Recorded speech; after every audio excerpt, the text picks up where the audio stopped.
The universe is filled with cosmic noise, the echoes of creation itself. But what if, between the static, something is listening, and it is about to learn your name? In the humid summer of 1992, in the quiet suburbs of Portland, Oregon, a man named David Marsh tuned his radio to the frequency that would broadcast his death sentence. He was 42, an electrician whose hands were calloused from the tangible world of wires and circuits, but whose mind spent its evenings adrift in the invisible ocean of shortwave frequencies. His basement workshop was a sanctuary, a cave of humming equipment and the gentle glow of vacuum tubes, insulated from the world above. On the night of June 8th, at precisely 9:47 p.m., his hand stopped turning a dial. He had locked onto a signal at 4.625 megahertz, a frequency usually dormant, a dead zone of atmospheric hiss. But within that hiss, something was moving.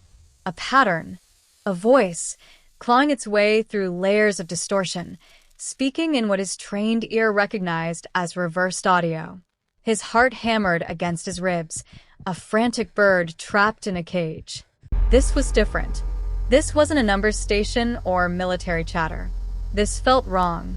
With trembling hands, he engaged the recording function on his cassette deck, capturing the next 90 seconds of raw, alien sound. When he played the tape backward, the static fell away, and the voice became unnervingly clear. It was a monotone, devoid of inflection, yet it spoke with an authority that chilled him to the bone. It spoke his full name, David Allen Marsh. It recited his date of birth. It stated his social security number, a string of digits he hadn't spoken aloud in years. And then it delivered the final, terrible piece of information. A date. June 15th, 1992. 7 days from that exact moment. The voice stopped. The static rushed back in, a roaring silence. David's journal, later recovered by police, chronicles the immediate aftermath. He describes a cold wave of disbelief crashing against a rising tide of primal fear. He was a rational man, a skeptic who believed in cause and effect, in explanations that could be held and measured. An elaborate prank, he wrote. A hacker with access to government records. A bizarre, impossible coïncidence. But he couldn't shake the chilling intimacy of the voice. The way it pronounced his middle name, a name he never used. The clinical, detached precision of the information, as if reading from a file. His file. Over the next 3 days, he barely ate. He barely spoke to his wife, Patricia. His basement became a command center in a war against an invisible enemy. He erected new directional antennas in his backyard, running cables through the window frames. He worked feverishly, trying to triangulate the signal's origin. The results only deepened the mystery, twisting his unease into a knot of cold dread. The transmission wasn't terrestrial. Its propagation patterns defied physics. The signal wasn't coming from across the country, or even from a satellite in orbit.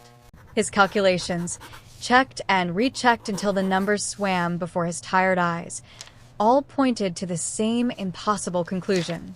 The signal was originating from directly above his house. On June 11th, with only 4 days left, his rationality shattered. He packed his recordings, his charts, his frantic calculations, and contacted Dr. Helen Castellanos, a respected physics professor at Portland State University. He needed another mind, a scientific mind, to tell him he was going crazy. He prayed she would laugh him out of her office.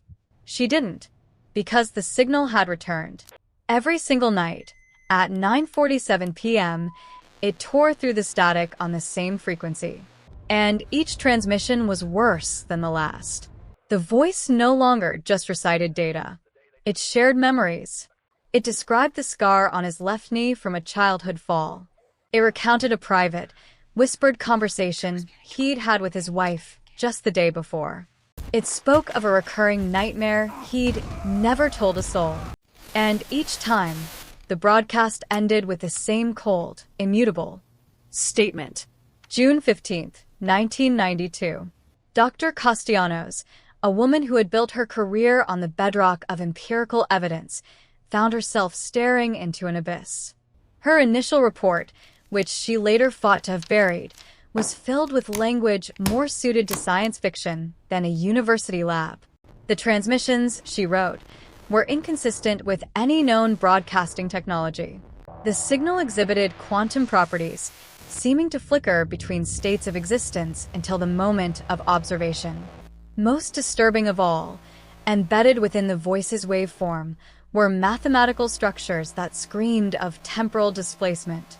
The signal wasn't just being broadcast through space. It was a message sent through time itself. By June 13th, David Marsh was a ghost haunting his own home. Sleep had abandoned him. His journal entries devolved into a barely legible scrawl, a map of a mind collapsing under an impossible weight. He wrote of hearing the voice even when every piece of equipment in his house was unplugged. It whispered from the hum of the refrigerator. It crackled in the telephone lines. It formed from the snow on the television screen. The voice was everywhere now, and it was counting down. Patricia told investigators that her husband became obsessed with a single, terrifying idea. The transmission wasn't a prediction. It was a summons. By listening, he had answered a call from something that existed outside of time as we know it, something that saw his entire life, birth, love, death, as a single, fixed object. From its perspective, his death on June 15th wasn't a future possibility. It was an established fact, an appointment he had already kept. The day before his predicted death, June 14th, David Marsh fled. He drove erratically to the Oregon coast, a desperate pilgrimage to escape the invisible. He checked into a grimy motel under a false name. In a fit of paranoid rage, he smashed his radio equipment on the asphalt of the parking lot. He unplugged the television, unscrewed the phone from the wall. He was trying to disconnect himself from the entire electromagnetic spectrum to become invisible. Patricia had begged him to see a doctor, her words choked with tears. He had refused, his eyes wide with a terrible certainty. He told her it wouldn't change anything. The voice had shown him a fundamental truth about the universe. Causality was a lie. An effect could precede its cause. At 9:47 p.m. that night, the disconnected phone on the bedside table began to ring. It was a shrill, piercing sound in the dead quiet of the room. Marsh stared at it, frozen, his breath catching in his throat. He didn't answer. It rang for exactly 90 seconds, then stopped. According to the motel's records, no call was ever placed to that room. The line was dead. But through the plastic of the receiver, even without being picked up, Marsh heard it. A muffled but unmistakable voice. It spoke his name, his date of birth, his social security number. June 15th, 1992. A motel housekeeper found David Marsh's body the next morning.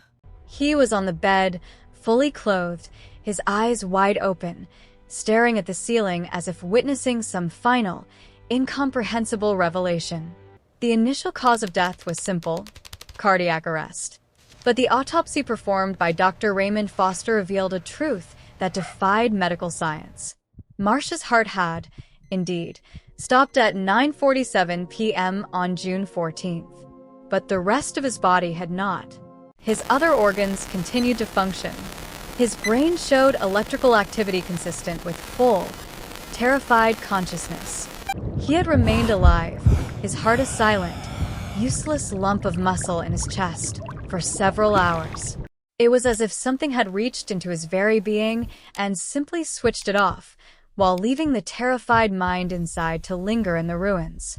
Dr. Foster estimated that Marsh had existed in this impossible state until around 3 a.m. on June 15th. The date on the death certificate was June 15th, 1992. The transmission had been correct. Dr. Helen Castellanos couldn't let it go. Haunted by Marsh's fate, she acquired his broken radio equipment from his estate sale, meticulously repairing it in her university lab. And on June 22nd, 1 week to the day after Marsh's death, she sat in the sterile quiet, tuned to 4.625 megahertz, and listened. She told herself it was for science, for proof. The signal was there, and it was speaking her name, her full name, her date of birth, her social security number, And a new date. June 29th, 1992. 7 days. Her research notes from that final week read like a descent into madness, a desperate scientific race against her own obituary. She documented every transmission, analyzing the signal with frantic brilliance. She discovered the voice wasn't emanating from the radio speaker, but from the very air around the receiver. Tuning to that frequency was like punching a hole in the fabric of space-time, creating a localized distortion in causality. A window through which something could whisper from the future. She theorized that she was communicating with a